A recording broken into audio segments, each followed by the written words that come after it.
In order to create a higher trustworthiness for a product carbon footprint that is shared with a supplier, there's two options to do that. One is critical review and one is verification. If your customer tells you that the use case of this product carbon footprint is Scope 3 greenhouse gas accounting, then he very likely requests verification regarding limited or reasonable assurance, possibly starting with limited and after a while, the second, third, or fifth year, moving then to reasonable might be acceptable. If there's no such information, and the question is, how credible is that? How trustworthy is that? A critical review is totally fine to do that. And there's no fundamental difference also in the effort of doing a critical review or of doing a verification. It's just the approach, what you're doing and how the statement looks like, and also who can do it. There are differences between critical review and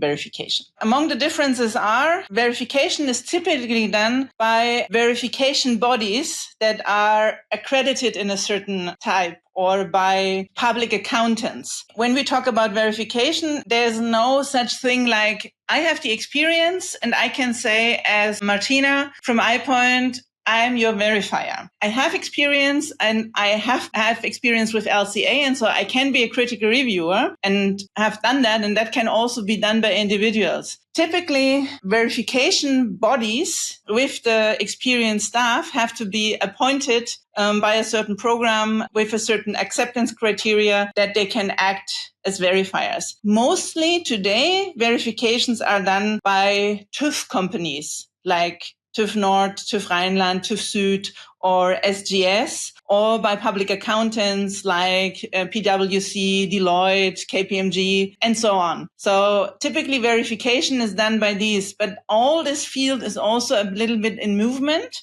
because we are expecting from the European Commission that they will put out rules how to appoint verifiers for product environmental footprinting, and how to appoint from a national perspective verifiers also for product carbon footprint for batteries. This is expected, and so we will see probably the movement, because we see the increase of verifiers needed and not maybe enough verifiers out there. And so that's a field which is not fully defined and might see some involvement in the next months or years.